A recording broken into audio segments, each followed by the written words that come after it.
Hey, welcome back to the Tibet mini-series. In this episode, we want to take the southern route heading east by following the Yarlung Tsangpo River all the way deep into the Yarlung Tsangpo Grand Canyon. I don't really know what to expect. I've heard that it's really beautiful here, but you know, it's all a part of the suspense. So welcome back to Travelogue. I'm Tianran, and welcome back to Linzhi in the Tibet Autonomous Region.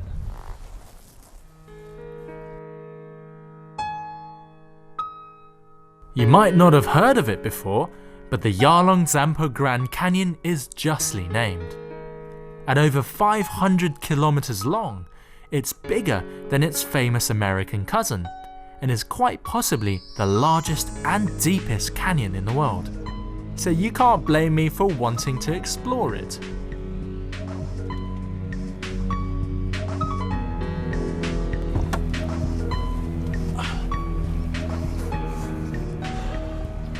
So got a bit of a traffic jam here. Everyone is waiting to get on the one barge that will take us, car and person, across the river to the other bank, where we can then head on to Pai Town, which is the entrance to the Yarlung Tsangpo Grand Canyon. But as for now, it's just a bit of a waiting game. 就是一辆船哈，哇。那边也有，哎，咱们不能从那边上吗？那个坏了吧？哦，坏了。哦。你们也是去拍镇是吧？哦，住在那边啊？就是。哇，多好的地方！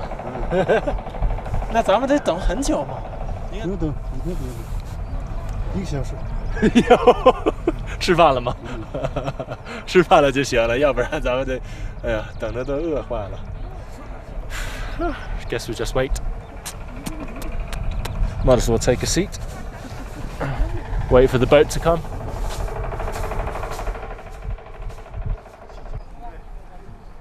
It looks like we're just gonna have to be patient here. Despite the long waiting times and the small matter of the 50 RMB per car, this is still the best way to cross the river, since the road to Pai Town takes a long and winding way round. Plus, here you have a chance to chat to other travellers and get updates on where you're heading, a bit like the village news.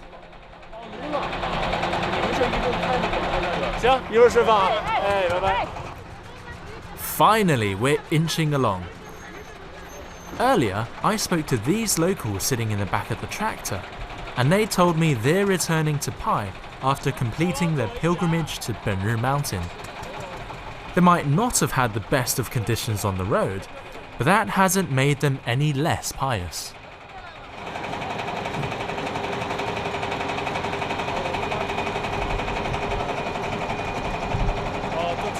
So we saw the barge go across earlier with that one jeep, and they only had really space for one car. But I guess you could squeeze a bit more.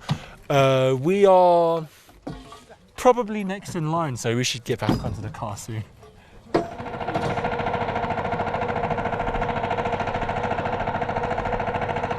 That'll be our car. So there we go. Guess I'll see you guys at the other side then. 我天哪，这车那么沉！哦，动了，来，1、2、3，再冲一下。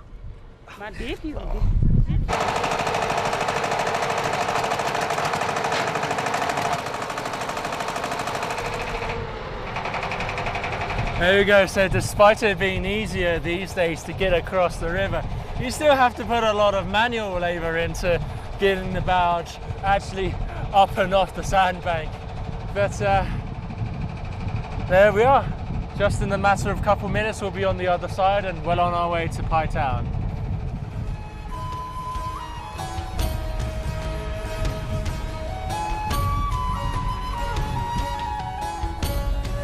Now that we've crossed over, it's just another 10 kilometers to Pai, which sits at the mouth of the Yarlung Tsangpo Grand Canyon.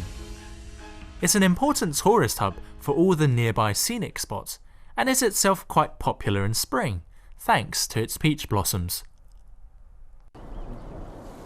So we've just arrived in Pai Town and we rushed up to this viewing platform straight away to come and get a look at Namcha Barwa Peak. Unfortunately, it's a bit cloudy today, a bit of rain, so it's completely covered. But we've still got a couple days left, so hopefully we'll get to see the famous golden light spread over Namcha Barwa Peak that is usually here in the afternoon, if we're lucky.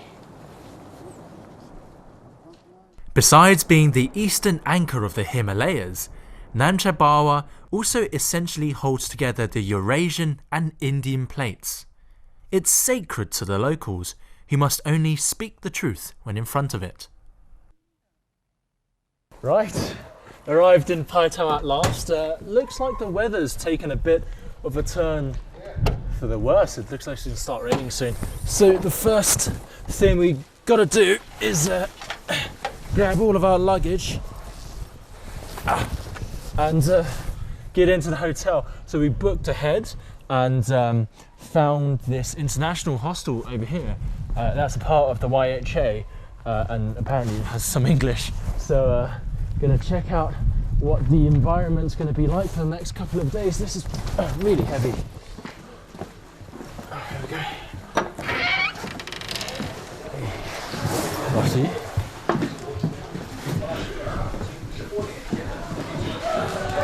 哎，您好。哎，您好。哎，是老板吧？对。哎，您好，您好。那个我订的那个房间是哪号？你稍等啊，给你查一下，叫什么名字啊？何天然。Welcome to my abode. Wow. Nice, nice. Where's the? Let me grab the light. This is, I've got to say, this is pretty swish. I mean, it is quite well equipped for a youth hostel, eh? It's more flashbacker, I think, than it is. I mean, look at the bed. That's pretty awesome. You got all of the basic necessities, eh?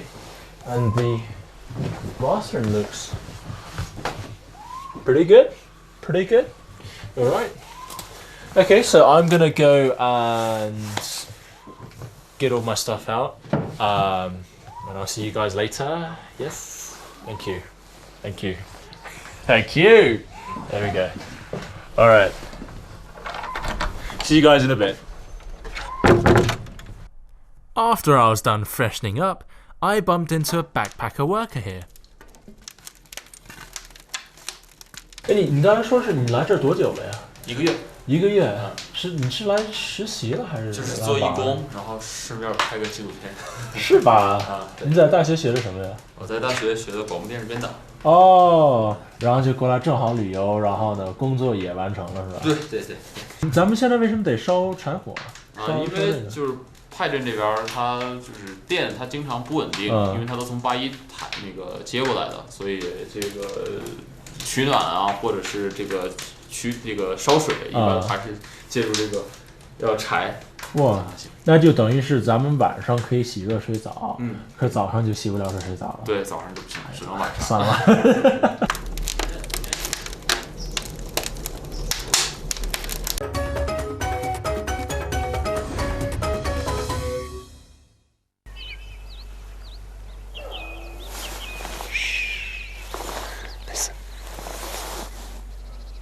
Gotta love the mornings, eh? We actually came out pretty early today to see if we can grab a glimpse of Namcha Barwa Peak. Doesn't look very likely because it was raining last night and there's a lot of cloud cover, but it doesn't mean that there's nothing else to see. I mean, all along the way, there are loads of these beautiful little villages that are just completely picturesque, and with the clouds lying so low, it really does look like we're at the top of the world over here. Early mornings here are the best. Everything is just so still, and it feels like the entire place is yours. There's no rush or rat race here, and the only commute you'll likely see the locals doing is their morning circumambulation around the places of worship.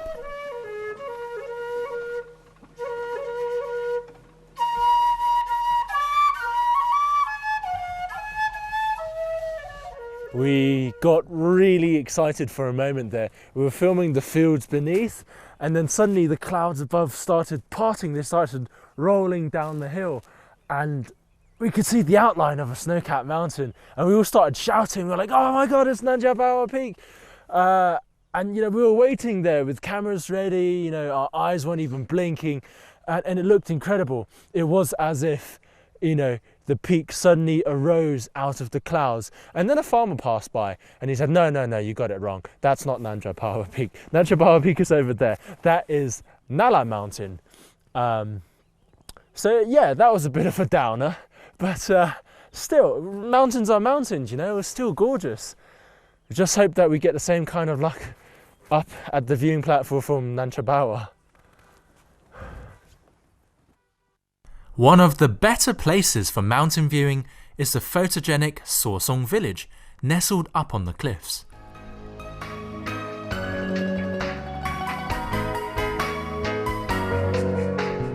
It's famous for its peach blossoms that turn the entire village pink, and gets its fair share of visitors.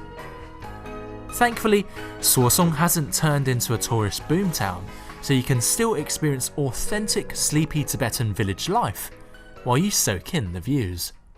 I'm just waiting for the peak of Namcha Barwa to reveal itself, which doesn't seem like it happens very often actually. So if you also want to come and have a look at the peak, I recommend coming here to Sorsong village, because of the 30 households here, 4 of them have guest houses, and this one probably has the best view of the peak. But it takes a long time for it to reveal itself, so probably the best thing to do is just to wait here, stay a couple days and try your luck. While waiting, I bumped into a nice fellow working here who goes by the name of Free. I get the feeling he likes this place. 你好，哇，谢谢。这是什么东西？听着像你不是这儿当地人哈？啊，对，我上海过来的。哇，你在这儿待多久了？快1年了吧。1年。哇，那几乎见了无数次南迦巴瓦了吧？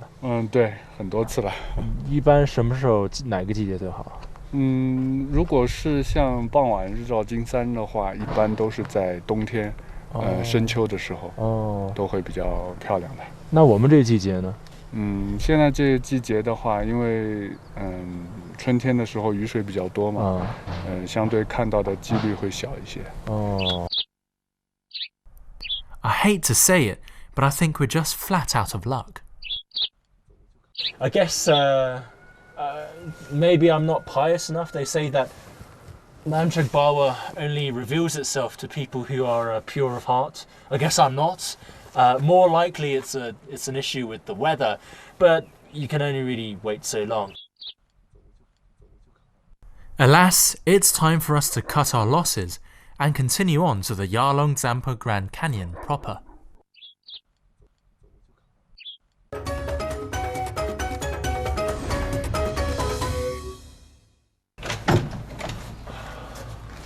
Hey, morning. So today's the big day. It was raining a bit last night, so we're gonna have to be careful. We're gonna trek through the Yarlung Tsangpo Grand Canyon today. Because it rained last night, we have to be a bit careful with where we step, because there will be, muddy bits, or hopefully not, landslides or anything. And who knows what will happen. But we have a guide, which is definitely needed, because you see here, a lot of people go missing here. You have to be very careful. This girl, 24 years old, was hiking with 2 of her friends just a couple days ago, and they went over a mountain and they never came back. They didn't have a guide. So yeah, be careful, be careful. We should be alright though, because we have a professional. So today our guide is a lovely gentleman Nima here, who is going to be taking us into the Yarlung Tsangpo Grand Canyon. Nima, 您刚才跟我们说那个咱们今天路线是怎么走来着？今天的路就是那个下面挂树台上去那个来回3个小时的路嘛。3个小时，来回3个小时。哦，那还行。We're just taking a short route today. The full trek requires 29 days to complete.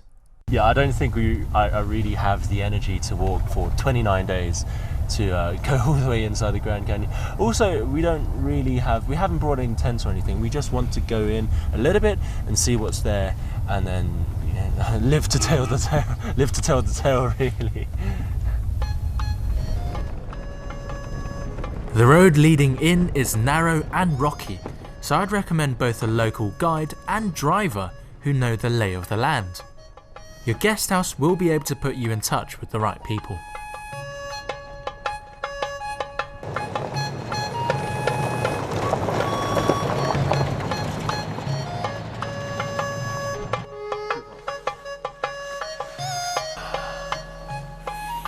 Gotta love the smell of fresh forest in the morning. You know, this Yarlung Tsangpo Grand Canyon area is home to so much biodiversity, so much flower and fauna that some of them don't even have names yet, you know. A lot of people come in here to do trekking, and I think this is really the best place to be, because now that you have this road going through, you can kind of see how things... You can go through an area that has pretty much stayed unchanged through the years, maybe thousands of years, maybe millennia, and this is the best kind of trekking you could do, to see nature at its best.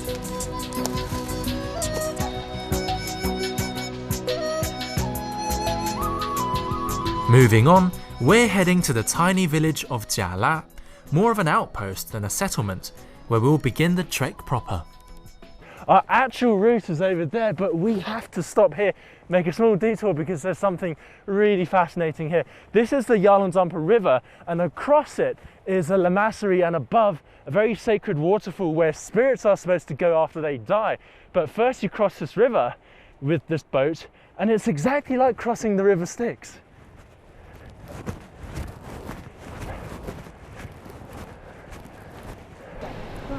This is completely out of the blue, and we'd never have known this place existed if our Tibetan colleagues hadn't pointed it out to us. It's really quite amazing. I mean, this is it's spring right now, right? And it's always in summer that the water is at its highest. But look how huge the volume of water is that's falling down. I mean, Nima told me that he doesn't know how long the monastery has been up there. It's been there for probably thousands of years. You know, spirits are much older than we are. And it's totally imaginable that in those times when people come across such a huge waterfall, that they kind of apply a spiritual kind of ideology to it.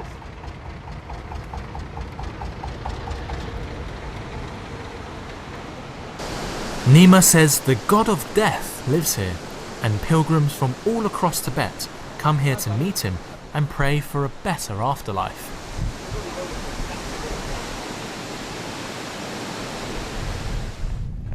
So the waterfall we saw just over there wasn't actually the one that is essentially like going into purgatory. It's actually all the way right up there. So we now need to make the journey to this realm of the spirits.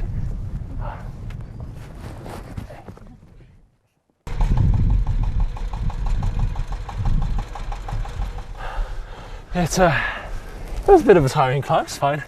People say what's really interesting is as you're climbing, everyone would have a different experience.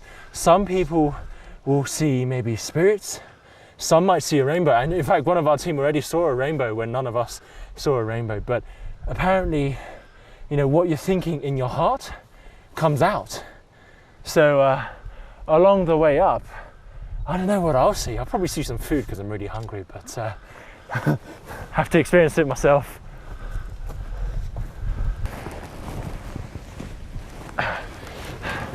Slightly more difficult for the living, hey?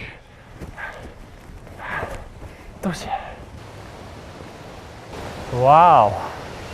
Oh, wow.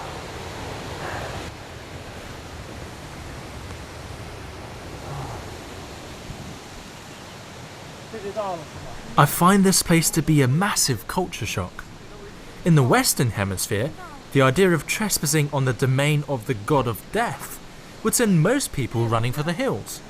Yet Tibetans will gladly come here. So strong is the belief in the afterlife in Tibetan Buddhism.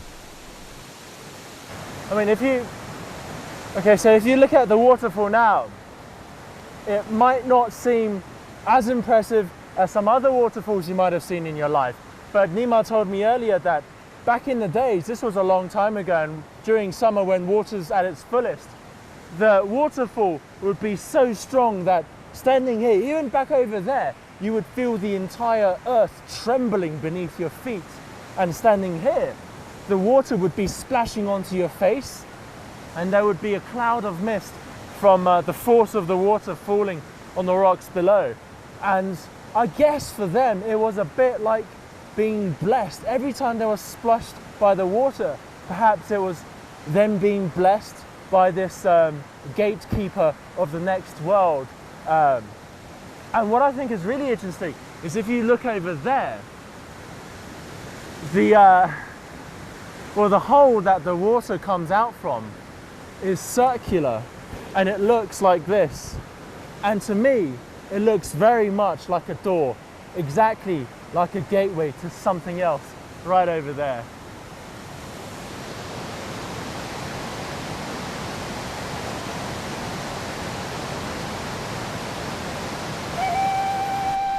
Judging by the rosaries, many pilgrims have come here, including several High Lamas. And just as we're about to leave, a sign. Perhaps we were blessed after all. After the waterfall, most head up to the monastery, but something caught my eye. So I was asking people on the climb up here if anyone knew about the history of this place, how long this waterfall has been here, how long this legend of the gatekeeper of the afterworld has been here. Nobody knew.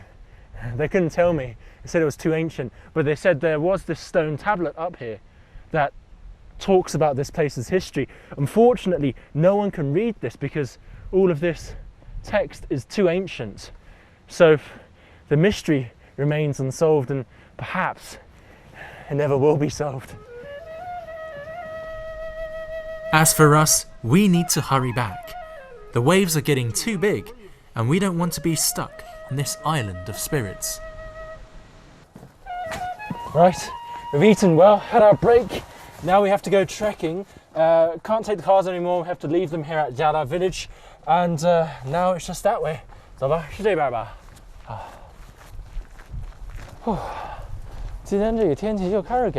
If it looks like we're under-equipped, that's because we're only going out for a short walk. Serious hikers should take note. The Yarlung Tsangpo Grand Canyon is not to be underestimated. It's the main path through which humid Indian Ocean winds reach Tibet, meaning the climate here ranges from subtropical to Arctic. You'll have to bring enough equipment to tackle anything from tropical forests to glaciers and frozen rivers, not to mention wild animals. You don't want to be caught off guard here.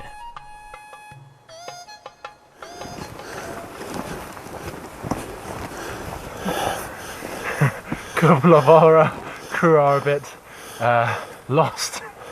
They were behind us, but we walk a bit fast, I think. So just gonna wait here, take in the... Despite the thin air and the lack of marked trails, hiking here is simply exhilarating. Below, the Everest of rivers, the Yarlung Tsangpo, roars past you on its way towards India, while all around you rise ancient forests and shrouded white peaks.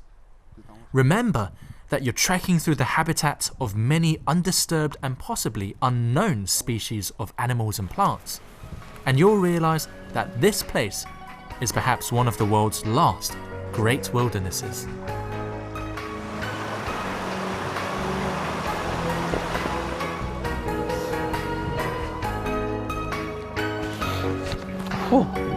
Well, you know, there are 4 trekking routes along the Yarlung Tsangpo Grand Canyon. The first one goes to Lulong, the second to Mortal, the third goes to the base camp of the Namcha Barwa Peak, and the fourth goes to Burmi, which is the one that I've taken. But I can't go any further. It takes 20-something days to get to Bormi, and I just don't have the time. Behind me, the Yarlung Tsangpo River has turned into rapids and is going to head downstream from here. I can't follow it anymore. I have to go up and around the mountains, but it's been one hell of a ride, hey? We've walked but a tiny fraction of the way in, and already the environment has gotten colder, wilder. While fording a stream, our cameraman slipped and dislocated his finger. To prevent further accidents, Nemo waded in and built us a bridge out of rocks.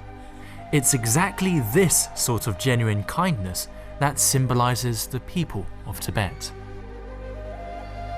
It's the final day and time for us to leave Pai Town, but there's one more surprise left in store for us.